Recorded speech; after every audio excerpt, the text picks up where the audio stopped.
여러분들 동화 피노키오의 모험 다 아시죠? 예, 어렸을 때 읽은 책일 텐데 저도 몇 살 때 읽은지 모르겠어요. 10살 그 전쯤에 읽었었던 것 같은데 너무 유명한 동화여가지고, 근데 그 동화 속에 피노키오를 만든 그 할아버지가 제페토입니다. 제페토라고 하는 이름을 가진 할아버지가 혼자 있는 게 너무 외로웠는지 나무를 깎아서, 나무 목공사였거든요. 나무를 깎아서 나무 인형을 만들었습니다. 근데 그 나무 인형이 놀랍게도 생명이 불어서 생명 있는 인형이 됩니다. 그 이름을 피노키오라고 했습니다. 근데 피노키오 하면 여러분들 어떤 게 가장 먼저 떠오르시나요?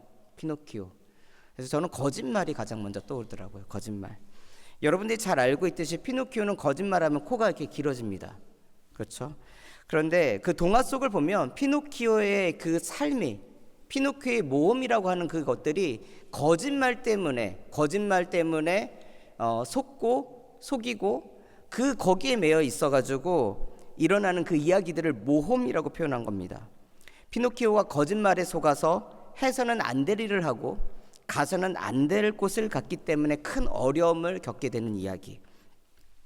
근데 그 동화 속에 뒷부분은 사실 잘 기억이 안 나요. 그런데 맨 앞부분에 또렷하게 기억나는 게 있어요. 뭐냐면 한 여우와 한 고양이를 통해서 들었던 금나무 사건입니다. 여러분들 기억 안 나실 때 얘기를 하면 아마 떠오를 거예요. 뭐냐면 이 피노키오가 학교 가는 길에 학교를 안 가고 이 광장에서 있는 인형극이 막 펼쳐지는 걸 보고 아버지가 사준, 제베토 자기 아버지가 사준 그 책을 팔아가지고 인형극을 봅니다. 인형극을 보고 난 다음에 학교를 가야 되는데 학교를 못 가니까 길을 방황하다가 다리를 저는 한 여우와 앞을 보지 못하는 한 고양이를 만납니다. 이 낯선 둘을 만나요. 그리고 그 낯선 둘이 이미 이전에 피노키오가 극장에서 나올 때에 그 피노키오와 피노키오 아빠 되는 제베토를 이제 좀 국률이 본 극단 단장이었나?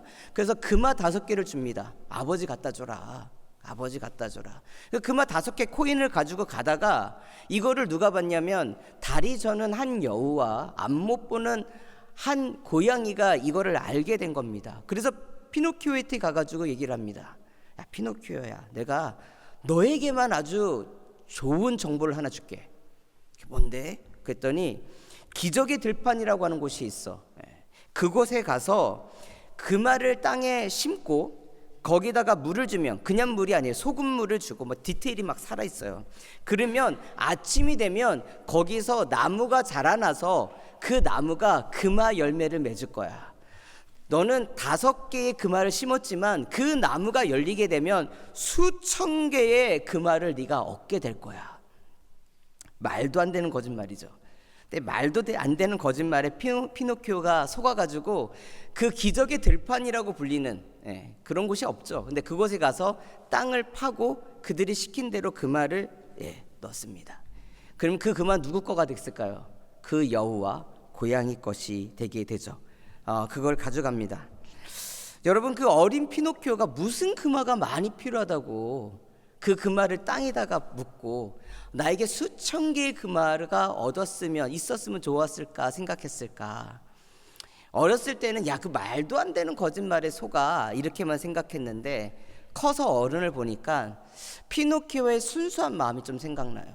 돈을 많이 구한 게 아니라 자기의 아빠 제베토가 외투를 팔아서 학교 갈 학비를 마련하고 책을 줬거든요. 근데 자기는 그 아빠가 마련해준 그 돈을 갖고 학교를 간 게 아니라 어디로 갔습니까? 딴짓을 했잖아요. 내가 금화가 많으면 우리 아버지에게 새 외투를 사줄 수가 있고 책도 마음껏 살 수 있고 인형극 보고 싶을 때 돈이 없어서 뭐를 팔아서 보지 않아도 되지 않을까? 이런 생각을 하지 않았을까 생각을 해봐요. 그냥 순수하게. 어린아이도 돈이 필요하죠. 그런데 세상에는요, 커서 보니까 이 거짓말이라고 하는 것들이 거짓말인 줄 알면서 속더라고요. 왜? 나에게 필요한 것을 얘기할 때, 야, 좀 쉬운 게 있어. easy way. 야, 돈 필요해? 야, 돈 땡겨줄게. 사람 때문에 외로워? 내가 좋은 사람 소개시켜줄게. 여러분들, 거짓은요, 언제나 우리의 필요를 따라 가장 편한 방식을 통해서 옵니다. 그렇죠. 이 피노키오라는 동화를 어렸을 때 읽었는데 설교를 준비하면서 커서 좀 다시 읽어봐야 되겠다는 생각이 들 정도로, 이 거짓이 우리를 속일 때는요, 우리가 가장 듣고 싶은 이야기, 해결하고 싶은 문제들, 그것을 진실을 말해주는 것처럼 친구처럼 다가옵니다. 이게 거짓이에요. 거짓은 결코 거짓의 모습으로 오지 않고 언제나 우리가 기다리던, 내가 정말 간절히 기다리던 소식을 들고 옵니다. 오늘 본문의 상황도 좀 비슷하다고 봅니다. 아말렉과의 전투 후 시글락에서 쉬고 있던 다윗에게 한 청년이 도착했습니다. 그는 옷이 찢어져 있었고 머리에는 흙이 묻어져 있었습니다. 보니 전쟁터에서 돌아왔다라고 합니다. 다윗이 블레셋 진영에 있을 때에 블레셋이 이스라엘과의 큰 전투를 준비하고 있었습니다. 근데 하나님께서 그를 빼내셔서 그 전투에 참여하지 않도록 하셨고, 근데 그 가운데 가만히 있었던 게 아니라 다윗은 자신의 자산과 그리고 자신의 가족들을 포로로 잡아간 아말렉을 추적해서 전쟁을 벌이고 돌아왔던 겁니다. 근데 이 전쟁이 있었던 그 시간에 블레셋과 이스라엘은 전면전에 큰 전쟁이 있었죠. 이 전쟁이 있었던 거예요. 그리고 난 다음에 거기서 한 사람이 온 겁니다. 한 청년이. 그리고 다윗에게 엎드려서 얘기를 합니다. 사울 왕이 죽었습니다. 그리고 그의 아들 요나단도 죽었습니다. 이 이야기를 듣는 사람들은 어땠을까? 다윗이 사울을 피해서 10년에서 13년간을 도망칩니다. 광야에서 더 이상 숨고 피할 곳이 없어서 블레셋에 들어갔던 적이 2번입니다. 한 번은 그곳에 갔다가 미친 척하고 침을 질질 흘리면서 그리고 도망쳤고, 다른 한 번은 하나님께서 그를 빼내주셔서 도망쳤습니다. 비굴한 삶을 살았습니다. 누구보다도 높은 자리에 올라갈 수 있음에도 불구하고 누구보다도 거지 같은 삶을 살며 광야 속에 있었습니다. 다윗만이 그런 것이 아니라 다윗을 따르는 600명의 다윗의 부하들도 그런 시간들을 보내고 있었습니다. 그들에게 사울 왕이 죽었다라고 하는 것은 어떤 소식입니까? 굿뉴스입니다. 굿뉴스. 복음이 다른 게 아니라 굿뉴스가 복음이잖아요.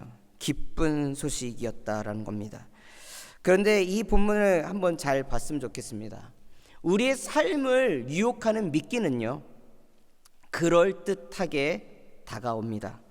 사무엘하 1장 2절부터 10절까지의 장면을 보면 이 아말렉 청년이 우연히 사울이 죽는 것을 본 거는 맞는 것 같아요. 그리고 사울왕의 왕관과 사울왕이 찌는 그 팔찌, 왕의 그 통치를 상징하는 팔찌도 그가 가져온 것을 보면 그 자리에 있었던 건 분명합니다. 그런데 이 다윗에게 어떻게 하냐, 사울왕이 죽었다라고 하는 그 부인할 수 없는 물증을 증거를 제시합니다.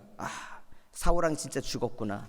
사람들은 믿게 됩니다. 두 번째, 그 상황이 어땠는지를 보는데 전투에서 왔다라는 것을 볼 수 있는 게 뭐냐면 옷이 찢어져 있고 온몸에 흙이 뿌려져 있다라는 거잖아요. 근데 이거를 보면은 전쟁터에서 격렬한 전쟁 가운데 있었구나, 우리는 그렇게 생각하는데 그게 아니라 고대 근동에서는요, 왕이 죽거나 아니면은 정말 너무 뭐라고 할까요, 저주스럽게 큰 심판이 임했다, 재난이 임했다라고 했을 때에 어떻게 하냐, 자신의 옷을 찢고요, 흙을 자신의 머리에 뿌립니다. 그래가지고 내가 지금이 얼마나 고통스러운 이 현장인지를 그것을 통해서 사인을 남겨요. 그러니까 이 청년은 뭐냐면 이 전쟁에서 엄청난 패배를 당했고 왕이 죽었다라는 것을 뭐냐면 찢겨진 게 아니라 옷을 찢고 흙을 자기 머리에 뿌려가지고 재난이 임했다라는 것을 사인으로 보여준 겁니다. 세 번째로는 뭐냐면은 디테일이 살아있죠. 어떻게 전쟁이 있었고 사울은 어떻게 죽었고 자신이 어떻게 사울 왕을 죽였는지에 대한 이야기들이 계속 이뤄집니다. 결정적으로 이 이야기는 누가 듣고 싶은 이야기입니까? 다윗과 다윗의 부하들이 듣고 싶은 이야기였다라는 겁니다. 그럴싸하게 들어옵니다. 여러분, 사단이 에덴 동산에서 하와와 아담에게 다가왔을 때, 특히 하와에게 다녀왔을 때 그가 들고 온 것은 뭐냐면은 막 시커멓게 괴물 같은 모습으로 뿔 달리고 막 그 딱 보면 메스껍거나 지저분하게 보이는 그런 귀신의 모습으로, 괴물의 모습으로 다가온 것이 아니에요. 굉장히 친근한 모습으로 다가왔고 거짓의 모습이라기보다는 친구처럼 다가왔습니다. 그래서 어떻게 합니까?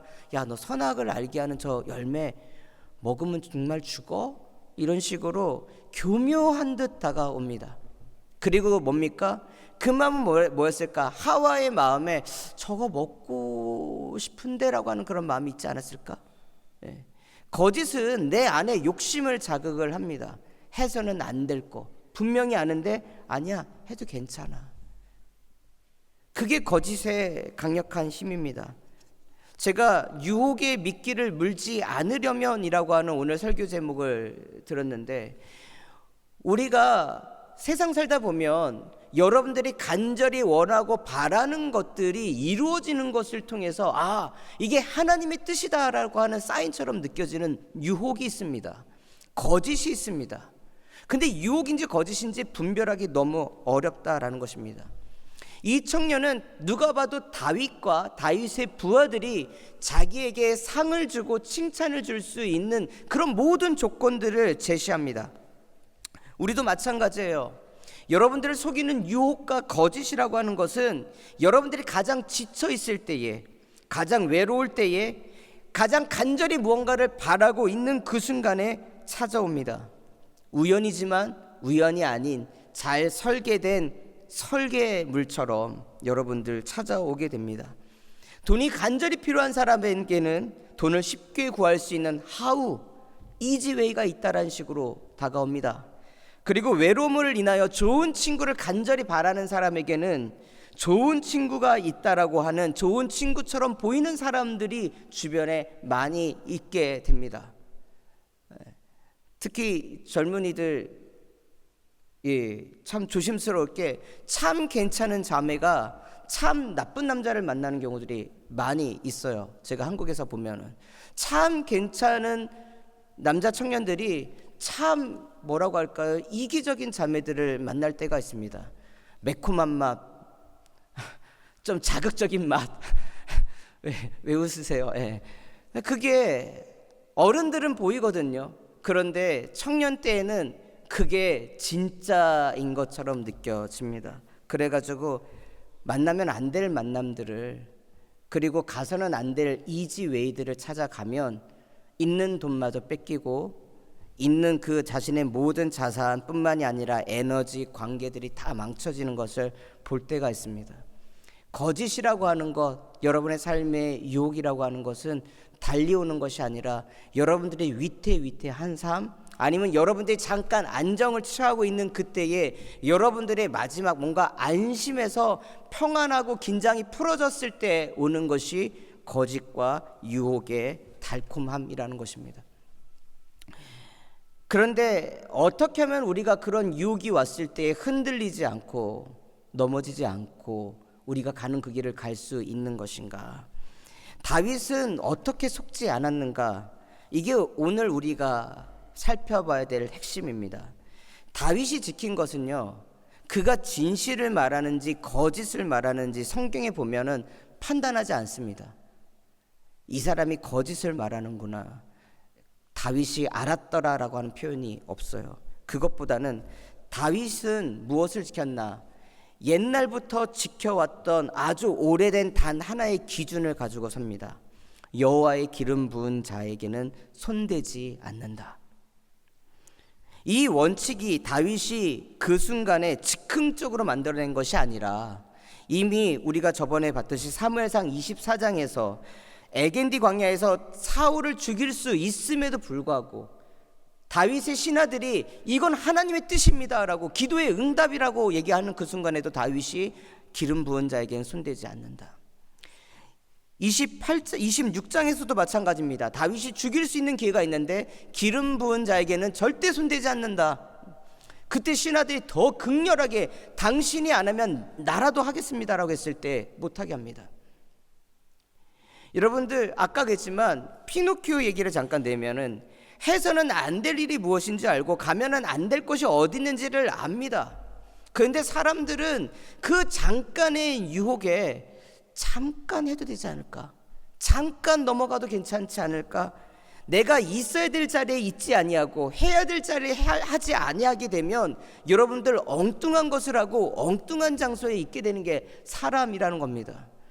다윗도 그 순간에 자신을 힘들게 했었던 그 사울의 그 쓴뿌리들, 아픔, 상처들, 이게 막 불같이 일어났으면 어떻게 했습니까? 드디어 심판을 받았네, 이런 마음이 있었을 것입니다.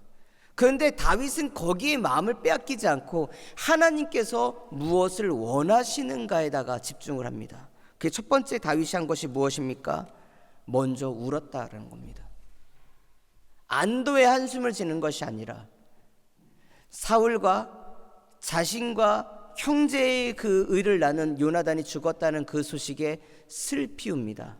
아까 옷을 찢었다라고 하는 다윗도 역시 옷을 찢고 눈물을 흘리며 하루 종일 그 슬픔을 나눴다. 그리고 다윗과 함께 했던 신하들도 함께, 자신의 리더가 그러니 똑같이 그들도 옷을 찢고 그 슬픔, 나라가 졌다, 많은 사람들이 죽었다, 왕이 죽었다라는 것에 그 슬픔을 애도합니다.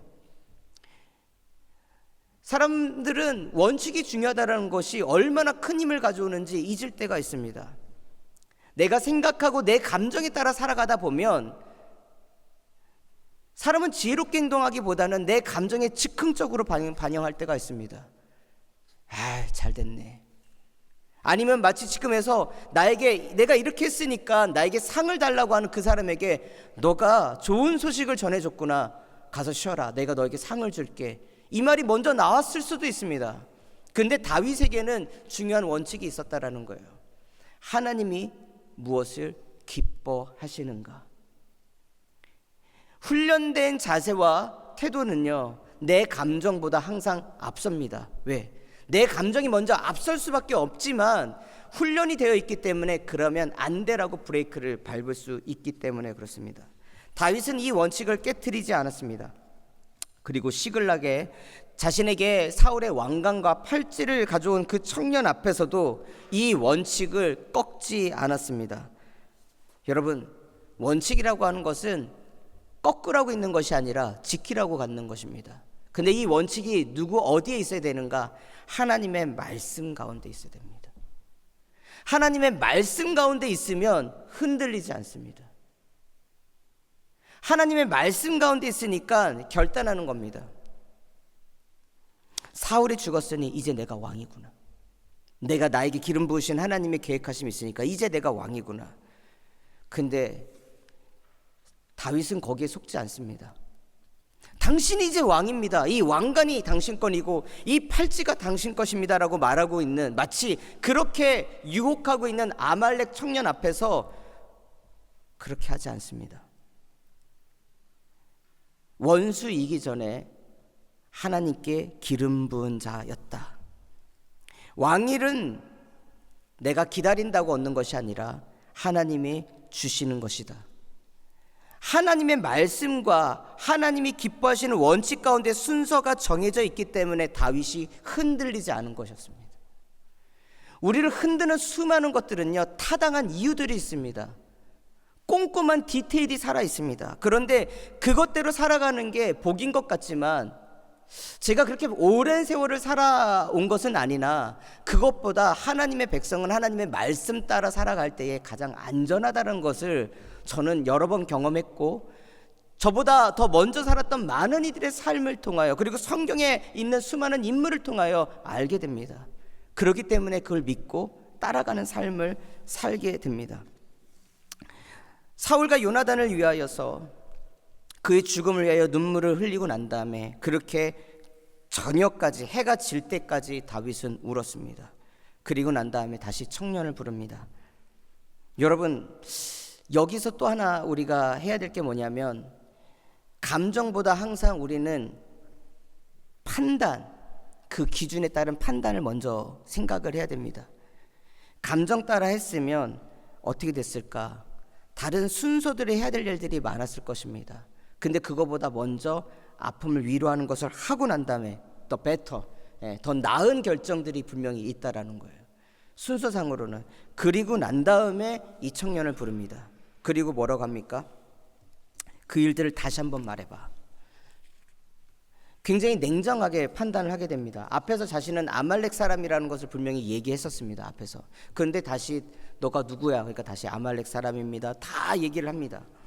다윗은 두 번째 들을 때는요, 감정의 요동침이 없습니다. 굉장히 냉정하게 듣고 있습니다. 그리고 딱 하나, 우리는 기름 부은 자에게 절대 손대지 않아. 그런데 이 청년이 뭐니까 자기 거짓말을 했잖아요. 자신 더 잘 보이기 위해서, 다윗에게 잘 보이기 위해서 자기가 사울과 요나단을 죽였다라고 표현했잖아요. 자신의 그 거짓말이 돌아와서 자신의 생명을 빼앗기게 되는 그런 일이 벌어지게 됩니다. 거짓말에 속지 않는 것도 굉장히 중요하지만요, 동일하게 내 자신을 돌아볼 때가 필요합니다. 그건 뭐냐면 내가 지금의 조금 더 나은 이익을 얻기 위해서 조금 꾸며진 거짓말, 그것 좀 해도 괜찮겠지. 그래서 내가 이익을 얻을 수 있겠지. 근데 거짓말을 하면요, 거짓말은 거짓말을 낳고 그 거짓말은 또 거짓말을 낳습니다. 지난주에 설교했듯이 다윗이 블레셋에서 살아남기 위해서 거짓말을 하고요, 그 거짓말을 증명하기 위해서 하나님이 시키지도 않은 민간인들을 학살하고요, 그 민간인들을 학살하고 가지고 온 그 재물들을 어떻게 합니까? 쌓아두고 그것을 안정적으로 하려고 합니다. 거짓에 파묻히게 되고 유혹에 빠지게 되면 이게 한 번이 아니라 또 다른 것, 또 다른 것, 또 다른 것으로 누부러 가게 됩니다. 그래서 넘지 말아야 될 어떤 결정적인 순간을 넘어가게 되면 그거에 대한 대가를 지불하는 게 거짓말입니다. 이 아말렉 사람은 자신이 이방인이고 외국인이기 때문에 마치 하나님의 율법과는 좀 별개로 세상의 기준이 이런 거야, 그러니까 나에게 상을 줘, 이랬을지도 모르겠습니다. 그런데 하나님의 백성은요, 하나님의 백성을 만나나 세상 사람들을 만나나 동일한 원칙이 있어야 돼요. 하나님께서 무엇을 원하는가. 다윗은 매우 냉정하게 처리합니다. 기름 부은 자는 절대 손대지 않는다. 그런데 네가 손댔기 때문에 그 죗값은 네가 지불해라. 그의 생명을 앗아갑니다. 오늘 나의 삶도 돌아보십시오. 나를 속이려고 하는 사람들도 있지만 더 무서운 거는요, 내 자신을 속이는 나입니다. 내 자신을 속이는 나에 사로잡히면요, 이게 뭐가 어떻게 돌아가는지 모르고선 끝까지 갑니다. 나는 아닐 것 같잖아요. 나는 안 어리석을 것 같잖아요. 그런데 그렇지 않더라고요. 지금 당장의 위기를 모면하기 위해서, 아니면 지금 당장에 조금 더 원하는 것을 갖기 위해서 그 조급함에 빠지게 되면요, 하나님의 말씀이 들리지 않습니다. 하나님의 원칙이 있음에도 불구하고 원칙을 따르지 않습니다. 우리 로마서 12장 1절과 2절 말씀 한번 볼까요? 로마서 12장 1절과 2절 말씀. 그러므로 형제들아, 내가 하나님의 모든 자비하심으로 너희를 권하노니 너희 몸을 하나님이 기뻐하시는 거룩한 산 제물로 드리라. 이는 너희가 드릴 영적 예배니라. 너희는 이 세대를 본받지 말고 오직 마음을 새롭게 함으로 변화를 받아 하나님이 선하시고 기뻐하시고 온전하신 뜻이 무엇인지 분별하도록 하라. 두 개가 같이 들어가야 됩니다. 2절만 읽으면 안 되고요. 너희 몸을 하나님이 기뻐하시는 거룩한 산 제물로 드리라. 제물은 뭡니까? 제물은 죽은 겁니다. 의지가 없어요. 뜻이 없습니다. 하나님 앞에 내가 제물로 드렸다라고 하는 것은 나의 의지와 나의 판단이 아니라 하나님께 내 모든 것을 바친다라는 거예요. 이게 예배입니다.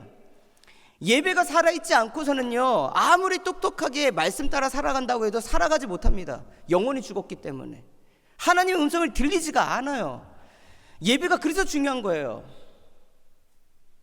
말씀을 들으려고 하는 것이 얼마나 중요하냐. 내가 드리는 이 영적 예배가 살아있지 않으면 그냥 죽은 걸로 끝난 겁니다. 근데 내가 영적 예물로 하나님께 온전히 드려지면 나는 죽었으나 나를 이끌어 가신 하나님의 그 인도하심을 받게 된다는 거예요. 이게 예배 드리는 예배자의 축복입니다. 이게 되면 어떻게 되는가? 2절 말씀 뭡니까? 이 세대를 본받지 말라라는 거예요. 제가 사무엘하 1장을 읽으면서 느꼈던 건 뭐냐면 이 세대의 원칙은 이것입니다. 이렇게 해야지 복받고 이렇게 해야지 살 수 있고, 이것이 방법입니다. 세상에요, 이 가르침들이 굉장히 많습니다. 이렇게 살아야지 성공한다고, 이렇게 살아야지 편하다고. 제가 요새 최근에 가장 건 뭐냐면 인간관계론이에요. 어떻게 하면 인간관계를 할까? 말을 좀 지혜롭게 할까? 말을 좀 지혜롭게 들을 수 있을까? 그런데 많은 그 가르침, 요새 교훈들이 뭐냐면요, 손절하라는 얘기가 많이 나옵니다. 한 번쯤 들어봤을 거예요. 유튜브 여러분들 들어보시면 최근에는요, 편한 인간관계를 위해서 손절이 답이다. 근데 그게 답일까? 하나님께서 원하실까? 하나님이 어디에도 손절하라는 말은 없습니다. 악과는 손절을 해야죠. 악과는. 그런데 이 세대가 가르치는 방식이 그거라고 해서 그게 지혜라고 하면 그것을 따르는 것이 지혜가 아니다라는 거예요. 이 세대를 본받지 말고 뭡니까? 오직 마음을 새롭게 함으로 변화를 받아야 되는 거예요. 다윗이 왜 그 유혹에 넘어가지 않을 수 있는가? 다윗은 다른 거 없어요. 항상 유혹에 넘어가지 않을 때는 그에게는 하나님의 말씀이 있어요. 그의 마음을 새롭게 인도하시는 하나님의 말씀이 있어요. 그러니 하나님의 선하시고 기뻐하시고 온전한 뜻이 무엇인가 분별이 되는 겁니다. 이게 축복입니다. 다윗이 똑똑해서 이 거짓말을 밝혔던 것이 아니에요. 다윗은 솔로몬보다 똑똑하지 않습니다. 다윗은 자신 곁에 있는 수많은 지혜로운 사람들보다 똑똑하지 않아요. 미련해요. 바보 같아요. 진짜 바보 같은 삶을 살아갑니다. 그런데 왜 그를 하나님께서 다윗 그러시는가? 그는 자신의 주변에 이것이 살 길이라고 얘기하는 그 길을 따라가는 것이 아니라 미련하게도 세상 사람들을 볼 때는 바보 같을지라도 하나님 앞에서 자신의 마음을 새롭게 함으로 그분이 기뻐하시는 그 뜻을 따라간다는 겁니다. 이게 살 길입니다. 우리 그리스도인들이 그런 삶을 살아가지 않는다라고 하면 여러분들 세상 사람들과 우리가 뭐가 다를 게 있겠습니까?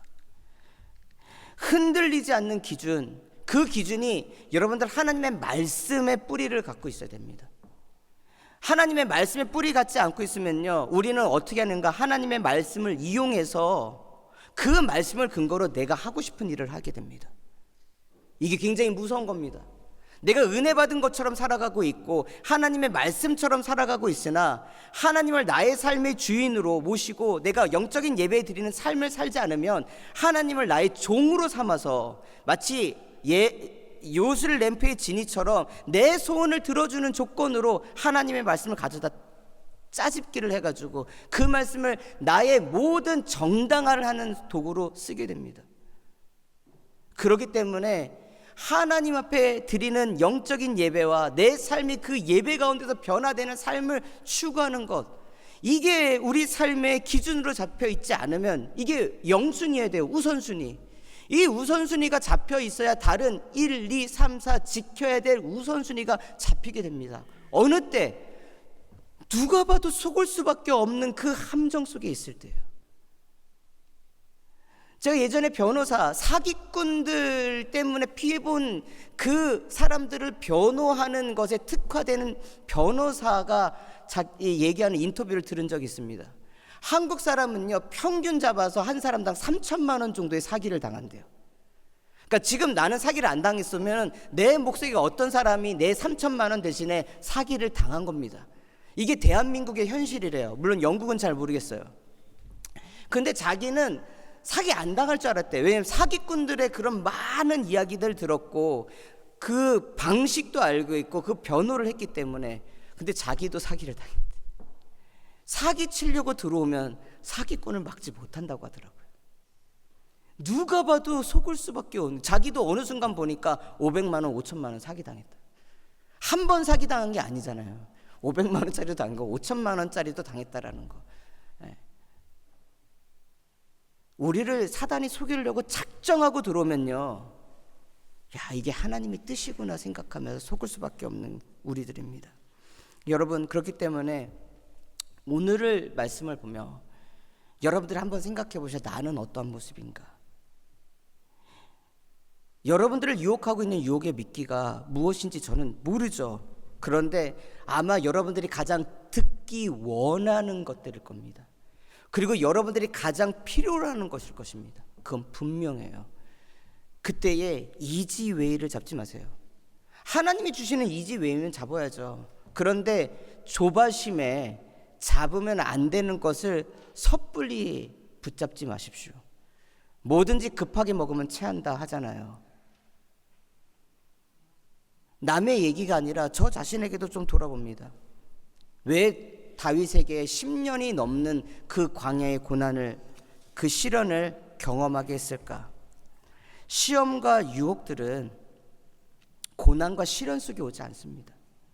그것이 끝나갈 무렵에 내 삶에 약간의 평안이 왔는 그 순간에 완전히 무너뜨리기 위해서 그때 찾아옵니다. 만약에 다윗이 이때에 사울과 요나단에 대해서 애도를 먼저 하지 않고 그 사람에게 먼저 상을 먼저 줬다, 그랬으면 사울과 요나단의 핏값은 다윗이 져야 됐었을 것입니다. 그런데 하나님께서는 다윗이 그 길을 가지 않도록 했습니다. 다른 게 아니에요. 다윗이 먼저 하나님의 원칙을 붙잡았기 때문에. 우리 하나님의 말씀은요, 우리를 유혹하는 그 미끼의 유혹보다 더 강력한 힘이 있습니다. 근데 이거를 믿는 사람은 순종합니다. 근데 이걸 믿지 못하면 여전히 늘 쓰러지고 넘어지는 일을 반복하게 됩니다. 정보는 조작되고 이미지는 합성되며 우리의 이야기들 가운데는 그럴싸하게 보여지는 수많은 거짓된 뉴스들이 오늘의 우리의 삶을 가득 메우고 있습니다. 그리고 그 거짓된 소식들은 내 귀에 달콤한 것만 더욱더 귀하게 들리고 내 귀에 쓰디쓴 이야기들은 듣기 싫어하는 것이 오늘날 저희들의 모습일 수도 있습니다. 그러나 그것이 옳다, 그르다, 좋다, 나쁘다, 달콤하다, 쓰다 이거 하기 전에 우리는 항상 하나님의 백성으로서 여러분들 하나님이 기뻐하시고 온전한 뜻이 무엇인지를 항상 알기 위하여 주님 앞에 예배드리는 예배자의 삶을 항상 지키시고, 그리고 지금의 당장의 조급함보다는 이 선택이 하나님께서 나에게 어떤 것을 원하실까를 찾아갈 수 있는 그러한 사람이 되었으면 좋겠습니다. 로마서 12장 2절 말씀을 읽고 마치도록 하겠습니다. 우리 같이 읽도록 하겠습니다. 너희는 이 세대를 본받지 말고 오직 마음을 새롭게 함으로 변화를 받아 하나님이 선하시고 기뻐하시고 온전하신 뜻이 무엇인지 분별하도록 하라. 말씀으로 흔들리지 않는 그 삶의 기준이 여러분들 가운데 있고, 그 말씀으로 살아갈 때 지금 당장 약간 손해본다 할지라도 그 끝의 미래에는 가장 안전한 자리가 있음을 약속하시는 그 말씀 따라 여러분들 선하고 기뻐하시는 것을 선택하는 그런 지혜로운 삶을 사시기를 축복하면서 오늘 말씀 마치도록 하겠습니다. 우리 함께 기도하겠습니다.